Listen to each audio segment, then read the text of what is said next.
সুপ্রিয় শিক্ষার্থীরা এবং ভিউয়ার্সগণ, আজকে আমাদের আলোচ্য বিষয় হলো কম্পিউটার অ্যান্ড ইনফরমেশন টেকনোলজি কোর্সের তৃতীয় অধ্যায়। অধ্যায়টির নাম হলো introduction to software and application. আজকে আমাদের আলোচ্য অংশটুকু হলো অপারেটিং সিস্টেম। আজকে আমি আলোচনা করছি Mohammad Shipon Mia, associate professor, department of management, Cumilla Victoria government college. আজকে আমাদের আলোচ্য বিষয় হলো কম্পিউটার অ্যান্ড ইনফরমেশন টেকনোলজি এর অপারেটিং সিস্টেম, এবং এখান থেকে শিক্ষার্থীরা যে বিষয়গুলি সম্পর্কে জানতে পারবে তা হলো একটি কম্পিউটারের অপারেটিং সিস্টেমের ফাংশনগুলো কি কি, অর্গানাইজেশন অফ অপারেটিং সিস্টেম এবং এর কন্ট্রোল প্রোগ্রাম কি, ওপেন সোর্স অপারেটিং সিস্টেম বলতে কি বোঝায়, গ্রাফিক্যাল ইউজার ইন্টারফেস বা GUI সিস্টেম বলতে কি বোঝায়, টেক্সট বেসড অপারেটিং সিস্টেম এবং GUI অপারেটিং সিস্টেমের সুবিধাগুলো কি কি, এগুলি সম্পর্কে জানতে পারবে। আরেকটি গুরুত্বপূর্ণ বিষয় হলো সোয়াপিং এবং ভার্চুয়াল স্টোরেজ সম্পর্কেও আমাদের শিক্ষার্থীরা জানতে পারবে। এখানে বিশেষভাবে লক্ষণীয় যে এই প্রশ্নগুলো আমি জাতীয় বিশ্ববিদ্যালয়ে বিগত সময়ে বিভিন্ন পরীক্ষায় এবং বিসিএস এবং ব্যাংক নিয়োগ সংক্রান্ত পরীক্ষায়ও এই প্রশ্নগুলো বিভিন্ন সময়ে এসেছে। মূলত এই প্রশ্নগুলোর উপর ভিত্তি করেই আমি আমার এই প্রেজেন্টেশনগুলো রেডি করেছি। এখানে আমরা প্রথমেই দেখব অপারেটিং সিস্টেমের সংগঠন ও তার বর্ণনা। তো অপারেটিং সিস্টেমের সংগঠন বোঝার জন্য আমাদেরকে অপারেটিং সিস্টেমের ফাংশনগুলি সম্পর্কে একটু ধারণা থাকা প্রয়োজন। অপারেটিং সিস্টেমের ফাংশনগুলোকে দুটি পয়েন্ট থেকে বিবেচনা করা যায়, একটা হলো ইউজার ভিউ আর একটা হলো সিস্টেম ভিউ। ইউজার ভিউ হলো যারা কম্পিউটার সিস্টেমটাকে ব্যবহার করছেন, যেমন এই মুহূর্তে আমি ব্যবহার করছি, এখানে আমি হলাম ইউজার। তা আমার পয়েন্ট অফ ভিউ থেকে অপারেটিং সিস্টেমের কাজ কি? অপারেটিং সিস্টেমের কাজ হলো আমি কত সহজে এই কম্পিউটার সিস্টেমটাকে ব্যবহার করতে পারি, অর্থাৎ কনভেনিয়েন্স অফ ইউজ। আর দ্বিতীয় হলো সিস্টেম ভিউ। সিস্টেম ভিউতে হলো computer system, operating system, application system, software system, এই সিস্টেমগুলো কত ভালোভাবে ব্যবহার করা যায়, অর্থাৎ রিসোর্স ইউটিলাইজেশন। এখানে অপারেটিং সিস্টেম রিসোর্স এলোকেশন করে এবং বিভিন্ন প্রোগ্রামগুলোকে কন্ট্রোল করে। তো এই ফাংশনের উপর ভিত্তি করে বা এই কর্মপদ্ধতির উপর ভিত্তি করে অপারেটিং সিস্টেমকে দুই ভাগে ভাগ করা যায়। একটা হলো নিয়ন্ত্রণ প্রোগ্রাম আর একটা হলো সেবামূলক program, controlling program and service program. তো কন্ট্রোল প্রোগ্রাম কি? কন্ট্রোল প্রোগ্রাম হলো, এখানে কন্ট্রোল প্রোগ্রাম সম্পর্কে আমরা আলোচনা করছি। তো ইনপুট আউটপুট তথা তথ্য আদান প্রদানের কাজ করে নিয়ন্ত্রণ প্রোগ্রাম। তাহলে নিয়ন্ত্রণ প্রোগ্রামের মূল কাজ কি? ইনপুট আউটপুট বা তথ্য উপাত্ত আদান প্রদানের কাজ করে। দ্বিতীয়ত হলো নিয়ন্ত্রণ প্রোগ্রাম প্রোগ্রামার বা ব্যবহারকারী ও কম্পিউটারের মধ্যে কাজের সমন্বয় সাধন করে। থার্ড কাজ হলো prevent errors and improper use of resources, অর্থাৎ বিভিন্ন সফটওয়্যার গুলো যেন ভুল কম করে এবং প্রপার ইউজ করতে পারে সেই ব্যবস্থা করে থাকে অপারেটিং সিস্টেম। তো এই কাজগুলি করার জন্য নিয়ন্ত্রণ প্রোগ্রামের তিনটি অংশ কাজ করে। তিনটি অংশ হলো সুপারভাইজার প্রোগ্রাম, নির্দিষ্ট কাজ নিয়ন্ত্রণের প্রোগ্রাম, ইনপুট ও আউটপুট নিয়ন্ত্রণ প্রোগ্রাম। এই তিনটি অংশের মাধ্যমে অপারেটিং সিস্টেম নিয়ন্ত্রণ প্রোগ্রামটি কাজ করে থাকে। এখন আমরা দেখব সেবামূলক প্রোগ্রাম বা সার্ভিস প্রোগ্রাম। তো সার্ভিস প্রোগ্রাম মূলত দুই ভাগে বিভক্ত, একটা হলো প্রসেসিং প্রোগ্রাম আর একটা হলো ইউটিলিটি প্রোগ্রাম। তাহলে আমরা জিজ্ঞেস করা হয় যে সার্ভিস প্রোগ্রামের কয়টি অংশ রয়েছে, তাহলে আমরা বলবো দুইটি অংশ, একটি হলো প্রসেসিং প্রোগ্রাম আর একটা হলো ইউটিলিটি প্রোগ্রাম। তো প্রসেসিং প্রোগ্রাম কি? প্রসেসিং প্রোগ্রাম আমরা এখানে দেখতে পাচ্ছি যে এই চিত্রটি, যে মাঝখানে আছে ট্রান্সলেটর প্রোগ্রাম। তো ট্রান্সলেটর প্রোগ্রাম কি করে আসলে? যেমন আমরা দেখেছি পূর্ববর্তী ক্লাসেও যে হাই লেভেল ল্যাঙ্গুয়েজকে মেশিন ল্যাঙ্গুয়েজে বা কম্পিউটারের ভাষায় রূপান্তর করে থাকে ট্রান্সলেটর ল্যাঙ্গুয়েজ। এই যে প্রোগ্রামটি বা এই কাজটি পরিচালনা কে করে? Operating system. এবং অপারেটিং সিস্টেমের কোন অংশ? অপারেটিং সিস্টেমের সার্ভিস প্রোগ্রাম এই কাজটা করে থাকে। সার্ভিস প্রোগ্রামের কোন অংশ? সার্ভিস প্রোগ্রামের প্রসেসিং প্রোগ্রাম। তাহলে প্রসেসিং প্রোগ্রামে আর কি করে? তো প্রসেসিং প্রোগ্রাম এখানে মূলত তিনটি কাজ করে। একটা হলো প্রোগ্রাম অনুবাদকের কাজ করে, যেমন এখানে আমরা দেখলাম। একটা হলো অ্যাসেম্বলি ভাষা বা অ্যাসেম্বলি ল্যাঙ্গুয়েজ, প্রোগ্রাম, বিভিন্ন প্রোগ্রাম ব্যবহারকারী যে প্রোগ্রামগুলি রচনা করে সেই প্রোগ্রামগুলোর অ্যাসেম্বলিং করে থাকে প্রসেসিং প্রোগ্রাম। আরেকটা হলো ভুল সংশোধনে সহায়তা করে। যদি প্রোগ্রাম কোথাও কোনো ভুল করে থাকে ব্যবহারকারী, তাহলে সেই ভুলগুলি নিয়ন্ত্রণে সহায়তা করে থাকে প্রসেসিং প্রোগ্রাম। আরেকটি কাজ হলো উপযোগ প্রোগ্রাম বা ইউটিলিটি প্রোগ্রাম। ইউটিলিটি প্রোগ্রাম কি করে? আমরা জানি যে কম্পিউটারে দুটি মেমোরি রয়েছে, একটি হলো মেইন মেমোরি আর একটা হলো সহায়ক মেমোরি বা মেইন মেমোরি এন্ড সহায়ক মেমোরি। তো মেইন মেমোরি থেকে কম্পিউটার কাজ শুরু করার সময় সহায়ক স্মৃতি থেকে অ্যাপ্লিকেশন প্রোগ্রাম ও প্রসেসিং প্রোগ্রাম কম্পিউটারের প্রধান স্মৃতিতে স্থানান্তরিত হয়।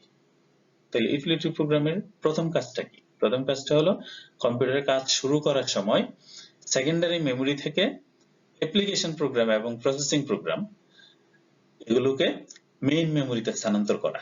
এটা হলো ইউটিলিটি প্রোগ্রামের প্রথম কাজ। দ্বিতীয় কাজ হলো ইনপুট আউটপুট ফাইল ব্যবস্থাপনা। ইনপুট আউটপুট ফাইল ব্যবস্থাপনা এবং একীভূতকরণে কাজ করে। আমরা এখানে যে চিত্রটি দেখতে পাচ্ছি যে এই পুরো যে সিস্টেমটি আছে সেখানে হার্ডওয়্যার, সফটওয়্যার এবং ইউজার আছে। তো এই হার্ডওয়্যার, সফটওয়্যার, ইউজার এই তিনটা অংশের মধ্যে যথাযথভাবে সমন্বয়ের কাজটি করে থাকে অপারেটিং সিস্টেম। তো এই অপারেটিং সিস্টেমের মধ্যে আমরা এখানে দেখতে পাচ্ছি hardware, software, system software, application software. তো এখানে উপযোগ প্রোগ্রাম এই যে র‍্যাম আছে, র‍্যাম হলো এখানে মেইন মেমোরি, এখানে অ্যাপ্লিকেশন সফটওয়্যার বা সিস্টেম সফটওয়্যারের বিভিন্ন যে প্রয়োজনীয় অংশগুলো আছে সেগুলোর ইউটিলিটি প্রোগ্রাম কম্পিউটার কাজ শুরু করার সময় এখানে নিয়ে আসে। হ্যাঁ, এটি হলো প্রথম কাজ। আর দ্বিতীয় কাজ হলো ইনপুট আউটপুট ম্যানেজমেন্ট। এই কাজটি করে ইউটিলিটি প্রোগ্রাম। এখন আমরা দেখব what is user interface and graphical user interface. এই প্রশ্নগুলো প্রায় সময় পরীক্ষায় আসে। তো ইউজার ইন্টারফেস কি? তো ইউজার ইন্টারফেস হলো আসলে ইন্টারফেস কি? ইন্টারফেস হলো মূলত ইন্টারেকশন পয়েন্ট। কিসের ইন্টারেকশন পয়েন্ট? হিউম্যান এবং মেশিন। এই যে আমি কম্পিউটারটা দিয়ে কাজ করছি, আমার সাথে এই কম্পিউটারটা ইন্টারেক্ট করতেছে এই বিন্দুটা দিয়ে, এই যে আমরা কার্সরটা দেখছি, এটা আমার ইন্টারেকশন পয়েন্ট। এটা দিয়ে আমি কাজগুলি সম্পাদন করছি। অর্থাৎ এখানে হিউম্যান এবং মেশিনের মধ্যে ইন্টারেকশন পয়েন্ট সৃষ্টি করছে। তো এই ইন্টারেকশন পয়েন্টের কাজটাই করছে মূলত ইউজার ইন্টারফেস। আরেকটা অন্যভাবে বলা যায় যে ইন্টারফেস হলো কালেকশন অফ কমান্ড অথবা menu. Collection of command menu. আমরা যখন মাইক্রোসফট ওয়ার্ড বা এক্সেলের বিভিন্ন প্রোগ্রাম দেখি সেখানে মেনু বারে বিভিন্ন ধরনের কমান্ড দেখা যায়। এই সবগুলি কমান্ডের সমষ্টি হলো ইউজার ইন্টারফেস। তাইলে আমরা এখানে বলতে পারি যে ইউজার ইন্টারফেস হলো এমন একটি বিন্দু বা ইন্টারেকশন পয়েন্ট যেখানে একটি নির্দিষ্ট ডিভাইসে হিউম্যান কম্পিউটার ইন্টারেকশন এবং যোগাযোগ ঘটে। এবং এই হিউম্যান কম্পিউটার ডিভাইসগুলোর মধ্যে ডিসপ্লে স্ক্রিন থাকতে পারে, কিবোর্ড, মাউস, ডেস্কটপ বা অন্য কোনো অ্যাপ্লিকেশন, এমনকি ওয়েবসাইটও হতে পারে। আর দ্বিতীয় যে collection of command or menu, এখানে আমরা বলতে পারি ইন্টারফেস হলো ডিভাইস বা প্রোগ্রাম ব্যবহার সংক্রান্ত কমান্ড বা মেনুগুলোর একটি সেট যার মাধ্যমে ব্যবহারকারী ওই ডিভাইস বা প্রোগ্রামের সাথে ইন্টারঅ্যাক্ট করে। তাহলে গ্রাফিক্যাল ইউজার ইন্টারফেস কি? তো ইউজার ইন্টারফেস এবং গ্রাফিক্যাল ইউজার ইন্টারফেসের মধ্যে একটু পার্থক্য আছে। তো গ্রাফিক্যাল ইউজার ইন্টারফেস হলো সেট অফ গ্রাফিক্যাল অথবা ভিজুয়াল আইকনস। এখানে আইকন থাকে, গ্রাফিক্যাল আইকন বা ভিজুয়াল আইকন আমরা বলে থাকি। এই যে আমরা এখানে মোবাইলের স্ক্রিনে আমরা দেখতে পাচ্ছি যে এখানে অনেকগুলো স্ক্রিন আছে, আইকন আছে। এই আইকনগুলোর সমষ্টি হলো গ্রাফিক্যাল ইউজার ইন্টারফেস। তো এগুলি যখন আমরা ব্যবহার করি এগুলির মধ্যে বিভিন্ন কালার পরিবর্তন হয়, শেপ পরিবর্তন হয়। এই আইকনগুলির উপরে আমরা ইউজ করার সময় এগুলির কালার পরিবর্তন হয়। এগুলো গ্রাফিক্যাল ইউজার ইন্টারফেসের একটা বৈশিষ্ট্য। তাহলে আমরা বলতে পারি যে গ্রাফিক্যাল ইউজার ইন্টারফেস হলো কোনো কম্পিউটার সফটওয়্যারের জন্য ইন্টারেক্টিভ ভিজুয়াল উপাদান বা আইকনগুলোর একটি সেট। এই ইন্টারফেসগুলো দ্বারা ব্যবহারকারী ইনপুট প্রদান করে এবং কম্পিউটার সিস্টেম আউটপুট হিসেবে বিভিন্ন কার্যক্রম প্রদর্শন করে। মূলত কম্পিউটার এবং ব্যবহারকারীর মধ্যে যে সমন্বয় সাধন সেই কাজটি করে থাকে মূলত ইন্টারফেস। এবং এখানে আরেকটি বিষয় হলো ব্যবহারকারী ইন্টারেকশনের সময় ইন্টারফেসগুলোর রং, আকার এবং দৃশ্যমানতা পরিবর্তন হয়। তো GUI ইন্টারফেসের বৈশিষ্ট্য, GUI বা গ্রাফিক্যাল ইউজার ইন্টারফেসের উদাহরণ কোথায়? যে আমরা যে দৈনন্দিন ব্যবহার করে থাকি, এই যে উইন্ডোজ সিস্টেমে আমরা উইন্ডোজ অপারেটিং সিস্টেম এবং ম্যাকিনটশ অপারেটিং সিস্টেম, যেগুলি ম্যাক কম্পিউটার ব্যবহার করা হয়, সবগুলোই মূলত graphical user interface. Text based operating system, graphical user ইন্টারফেসের মতো টেক্সট বেসড অপারেটিং সিস্টেমও বর্তমানে প্রচলিত রয়েছে। এই সিস্টেমে কিবোর্ড ব্যবহার করা হয় এবং কিবোর্ড থেকে বর্ণ বা ক্যারেক্টার, আমরা কিবোর্ডে বিভিন্ন ধরনের কি দেখতে পাই, এই কিগুলির মাধ্যমে বিভিন্ন ধরনের ক্যারেক্টার, যেমন স্টার, প্লাস, মাইনাস, বিভিন্ন ধরনের ক্যারেক্টার আমরা দেখি। তো কিবোর্ড হতে বর্ণ বা ক্যারেক্টার ইত্যাদির মাধ্যমে কম্পিউটারকে প্রয়োজনীয় নির্দেশ প্রদান করা হয়। এখানে কমান্ড সমূহ ব্যবহারকারীকে মুখস্থ করতে হয়। তাহলে এটা হলো টেক্সট বেসড অপারেটিং সিস্টেমের মূল বৈশিষ্ট্য। কি কি? কিবোর্ড হতে বর্ণ বা ক্যারেক্টার টাইপের মাধ্যমে কম্পিউটারকে ইনস্ট্রাকশন দিতে হয়, আর কমান্ডগুলো ব্যবহারকারীকে মুখস্থ করতে হয়। যেমন এই যে আমরা এখানে একটা দেখতে পাচ্ছি কনসোল, কালো কনসোল, মূলত এটা কম্পিউটারের স্ক্রিন। এই স্ক্রিনগুলিতে ব্যবহারকারী বিভিন্ন ধরনের কমান্ড এখানে লিখে থাকে, লিখে সে তার কার্যক্রম সম্পাদন করে থাকে। তাহলে এই সিস্টেমগুলোতে ব্যাপকভাবে ব্যবহৃত হচ্ছে ডস এবং ইউনিক্স। এই ডস এবং ইউনিক্স হচ্ছে টেক্সট বেসড অপারেটিং সিস্টেম। অনেক সময় পরীক্ষায় আসে যে ডস বা ইউনিক্স কোন ধরনের অপারেটিং সিস্টেম, অথবা টেক্সট বেসড অপারেটিং সিস্টেমের উদাহরণ দাও। আরেকটা অপারেটিং সিস্টেম হলো সিস্টেম 2। এখানে বর্ণভিত্তিক অপারেটিং বা টেক্সট বেসড অপারেটিং, এখানে টেক্সট বেসড অপারেটিং সিস্টেম ব্যবহার করা হলেও এখানে গ্রাফিক্স ইন্টারফেস সফটওয়্যার ব্যবহার করা যায়, অর্থাৎ এটা মূলত মিশ্রণ। এখানে টেক্সট বেসড অপারেটিং সিস্টেমও ব্যবহার করা যায়, আবার GUI অপারেটিং সিস্টেমও ব্যবহার করা যায়। আমরা প্রায়ই একটি শব্দ শুনে থাকি, প্লাগ এন্ড প্লে। তো প্লাগ এন্ড প্লে আসলে কি? প্লাগ এন্ড প্লে হলো কম্পিউটারে নতুন কোনো ডিভাইস সংযোগ দিলে স্বয়ংক্রিয়ভাবে ডিভাইস ড্রাইভার ইনস্টল করে ব্যবহারকারীর উপযোগী করে তোলে। তো এখানে যে মূল ভূমিকা পালন করে বা যে সফটওয়্যারটি এখানে মূল ভূমিকা পালন করে, সেই সফটওয়্যারটি হলো প্লাগ এন্ড প্লে। যেমন এখানে আমরা একটা চিত্র দেখতে পাচ্ছি, এখানে একটা ওয়াইফাই রাউটারের চিত্র। এই রাউটারটা আমরা কোনো কম্পিউটারের সাথে কানেকশন দিলে কম্পিউটার অটোমেটিক্যালি এটাকে ইনস্টল করে এটার কার্যক্রম শুরু করে থাকে। তাহলে এখানে মূল ভূমিকাটা পালন করছে? এখানে যেই সফটওয়্যারটা এখানে ব্যবহার করা হয়েছে সেটা হলো প্লাগ এন্ড প্লে। এই প্লাগ এন্ড প্লে এর কারণেই কম্পিউটার সিস্টেমে নতুন কোনো ডিভাইস বা নতুন কোনো হার্ডওয়্যার কম্পিউটারে সংযোগ করলে এটা অটোমেটিক্যালি ডিভাইস ড্রাইভারটা ইনস্টল হয়ে যায় এবং ইনস্টল হয়ে ব্যবহারকারীর উপযোগী হয়ে ওঠে। এবার আমরা দেখব ওপেন সোর্স অপারেটিং সিস্টেম এবং ক্লোজড সোর্স অপারেটিং সিস্টেম। আমরা প্রায় সময় শুনে থাকি ওপেন সোর্স প্রোগ্রাম বা ক্লোজ সোর্স প্রোগ্রাম। তাহলে আসলে বিষয়গুলো কি? তো ওপেন সোর্স অপারেটিং সিস্টেম হলো এমন একটি অপারেটিং সিস্টেম যার কোড সমূহ সর্বসাধারণের জন্য উন্মুক্ত, এবং এই কোডগুলো বা এই প্রোগ্রামগুলো ব্যবহার করার জন্য ব্যবহারকারীকে কোনো খরচ করতে হয় না, কোনো টাকা পয়সা দিতে হয় না, এবং ব্যবহারকারী যে কেউ এটা দেখতে পারে, ব্যবহার করতে পারে, এমনকি তার মতো করে পরিবর্তন করতে পারে, এবং সে ব্যবসায়িক বিভিন্ন কাজেও এই সিস্টেমগুলো বা এই সফটওয়্যারগুলো ব্যবহার করতে পারে। তাহলে এই সফটওয়্যারগুলো সবার জন্যই উন্মুক্ত। এগুলো হলো ওপেন সোর্স অপারেটিং সিস্টেম। অন্যদিকে ক্লোজড সোর্স অপারেটিং সিস্টেম হলো এমন অপারেটিং সিস্টেম যে সিস্টেমগুলো ব্যক্তি মালিকানাধীন, এবং ব্যবহারকারী এগুলি ব্যবহারের জন্য সেই মালিকানাধীন প্রতিষ্ঠান থেকে এগুলো কিনতে হয়। তো এই সিস্টেমের কোডগুলো গোপন রাখা হয়। সাধারণত ব্যবসায়িক মুনাফা অর্জনের জন্য এই ধরনের প্রোগ্রামগুলো বিক্রয় করা হয়।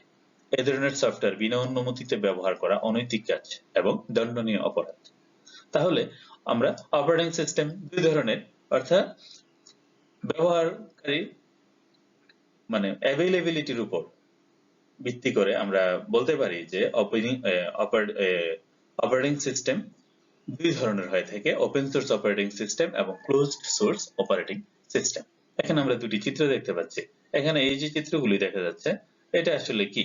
যেমন এখানে ফটোশপ দেখা যাচ্ছে, ম্যাকফি, অফিস প্রোগ্রাম, তারপরে উইন্ডোজ প্রোগ্রাম, এই সফটওয়্যার গুলো ব্যবহার করার জন্য আমাদেরকে টাকা পয়সা দিয়ে এই সফটওয়্যার গুলো কিনতে হয়। তো এই সফটওয়্যার গুলি কোন ধরনের অপারেটিং সিস্টেম এগুলো? অবশ্যই এগুলো ক্লোজড সোর্স অপারেটিং সিস্টেম, কারণ এগুলো ব্যবহার করার জন্য আমাদেরকে ব্যবহারকারীর অনুমতি নিতে হয়। অর্থাৎ আমাদেরকে হয় টাকা পয়সা দিয়ে কিনতে হয় অথবা যেই প্রতিষ্ঠান এটা তৈরি করেছে তার থেকে অনুমতি নিয়ে আমাদেরকে এই সফটওয়্যার গুলো ব্যবহার করতে হয়। অপরদিকে বাম পাশে আমরা যে লিস্ট সফটওয়্যারের কতগুলো লিস্ট দেখতে পাচ্ছি, অ্যাপ্লিকেশন সফটওয়্যার, অপারেটিং সিস্টেম বা প্রোগ্রামিং ল্যাঙ্গুয়েজ, যেমন এখানে পিএইচপি, পাইথন, হ্যাঁ, এই যে প্রোগ্রামগুলো আছে, এখানে আছে ফ্রিডস, লিনাক্স, অ্যান্ড্রয়েড সিস্টেম, এখানে অ্যাপ্লিকেশন প্রোগ্রামে আছে জি, ক্রোমিয়াম, ব্লেন্ডার, এই যে প্রোগ্রামগুলো আছে, এই প্রোগ্রামগুলো ব্যবহার করার জন্য ব্যবহারকারীকে কারো কাছ থেকে অনুমতি নিতে হয় না বা কারো কাছ থেকে কিনতেও হয় না। এই প্রোগ্রামগুলি হলো ওপেন সোর্স অপারেটিং সিস্টেমের উদাহরণ। তাহলে আমাদের যদি পরীক্ষায় আসে যে ওপেন সোর্স অপারেটিং সিস্টেম কি উদাহরণ দাও বা ক্লোজ সোর্স অপারেটিং সিস্টেম কি উদাহরণ দাও, তাহলে আমরা অবশ্যই বলতে পারবো। এবার দেখবো আমরা সোয়াপিং। এই সোয়াপিং শব্দটি প্রায় সময় পরীক্ষায় আছে যে সোয়াপিং কি বা সোয়াপিং কেন করা হয়। তো সোয়াপিং বিষয়টি বোঝার জন্য আমরা পাশের এই চিত্রটা দেখতে পাচ্ছি যে এখানে একটা দুইটা মেমোরি, মেইন মেমোরি এবং সেকেন্ডারি মেমোরি। তো এখানে মেইন মেমোরি থেকে সোয়াপ ইন করা হচ্ছে, আবার সেকেন্ডারি মেমোরি থেকে সোয়াপ ইন করে আবার মেইন মেমোরিতে নিয়ে আসা হচ্ছে। তাহলে আসলে সোয়াপিং বিষয়টা কি আমরা যদি ব্যাখ্যা করি, যে সোয়াপিং হলো অদল বদল, চেঞ্জ। সোয়াপিং হলো অদল বদল। এটি এমন একটি প্রক্রিয়া যার মাধ্যমে একটি নির্দিষ্ট প্রক্রিয়া সাময়িকভাবে মেইন মেমোরি থেকে সেকেন্ডারি স্টোরেজে সরিয়ে নেওয়া হয়। এখানে মেইন মেমোরি থেকে সেকেন্ডারি মেমোরিতে সরিয়ে নেওয়া হয়েছে। তাহলে এখানে আসলে কেন সরিয়ে নেওয়া হয়েছে এটা আমরা দেখব। তো প্রথমে এটা মেইন মেমোরি থেকে সাময়িকভাবে সেকেন্ডারি মেমোরিতে সরিয়ে নেওয়া হয় এবং মাঝখানে একটা প্রোগ্রাম রান করে, অন্য একটা প্রোগ্রাম। তো ওই প্রোগ্রামটা কার্যক্রম শেষ হওয়ার পরে যে প্রোগ্রামটি মেইন মেমোরি থেকে সরিয়ে নেওয়া হয়েছিল সেকেন্ডারি মেমোরিতে, সেগুলোটাকে আবার মেইন মেমোরিতে প্রতিস্থাপন করা হয়। তাহলে একবার মেইন মেমোরি থেকে সেকেন্ডারি মেমোরিতে নেওয়া হলো, আবার সেকেন্ডারি মেমোরি থেকে মেইন মেমোরিতে নেওয়া হলো, মাঝখানে একটি প্রোগ্রাম সম্পন্ন হলো। তো এই কার্যক্রমটা কি বলা হয়? সোয়াপিং। তাহলে কেন আমরা সোয়াপিং করি? কোন পেজ বা ডেটার অংশসমূহ প্রতিস্থাপন করতে সোয়াপিং একটি অতি প্রয়োজনীয় কৌশল। তাহলে প্রথম কাজ কি সোয়াপিং এর? যে কোন পেজ বা ডেটার অংশসমূহ প্রতিস্থাপন করতে সোয়াপিং ব্যবহার করা হয়। দ্বিতীয়ত হলো একটি কম্পিউটার সিস্টেমের বিভিন্ন প্রোগ্রাম সমূহ বা ডেটা ফাইলগুলো চালু রাখতে সক্ষম করে এই সোয়াপিং সিস্টেম। অর্থাৎ আমরা একসাথে অনেকগুলো ডিভাইস বা অনেকগুলো প্রোগ্রাম আমরা কম্পিউটারে চালাই, তখন একটি প্রোগ্রাম যখন আমরা চালাই তখন আরেকটি প্রোগ্রাম বন্ধ করতে হয়। আবার একাধিক প্রোগ্রাম চালানোর সময় কম্পিউটার ব্যবহারকারীর সুবিধা অনুযায়ী কম্পিউটার কোনো প্রোগ্রাম বন্ধ রাখে, আবার কোনো প্রোগ্রাম চালু রাখে। তাহলে যে প্রোগ্রামটা চালু করে সেই প্রোগ্রামটা চালু করার জন্য পূর্ববর্তী যে প্রোগ্রামটা চালু ছিল সেটাকে আগে বন্ধ করে। তো মূলত এই কাজগুলি করার জন্য সোয়াপিং করা হয়।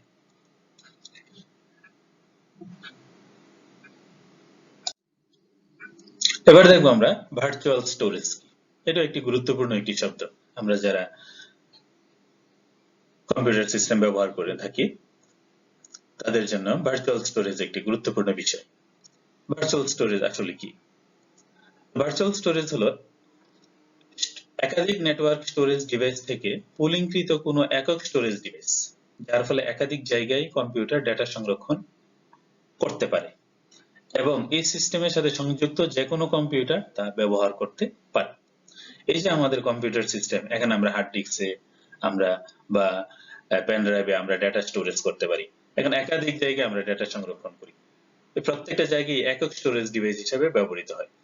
তো আমরা এগুলোতে ডেটা স্টোরেজ না করেও আমরা অনলাইনে আমরা বিভিন্ন জায়গায় আমরা ডেটা স্টোর করতে পারি। যেমন ড্রপবক্স আমরা ডেটা স্টোর করতে পারি, গুগল ড্রাইভ।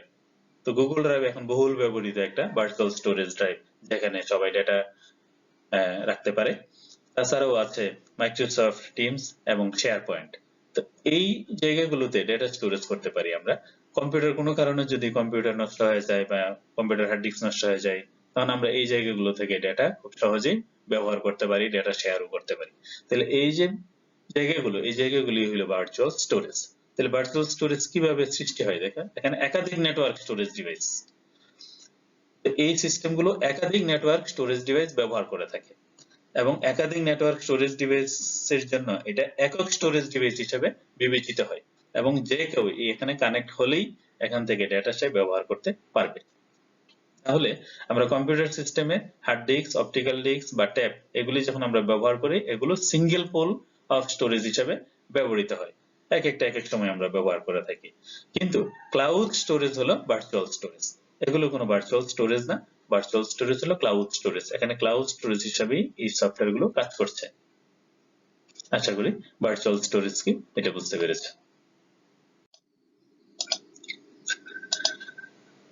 তো ধন্যবাদ সবাইকে। আজকে আমরা কম্পিউটারের সফটওয়্যার সংক্রান্ত বিভিন্ন ধরনের গুরুত্বপূর্ণ কতগুলো টপিক আমরা আলোচনা করেছি।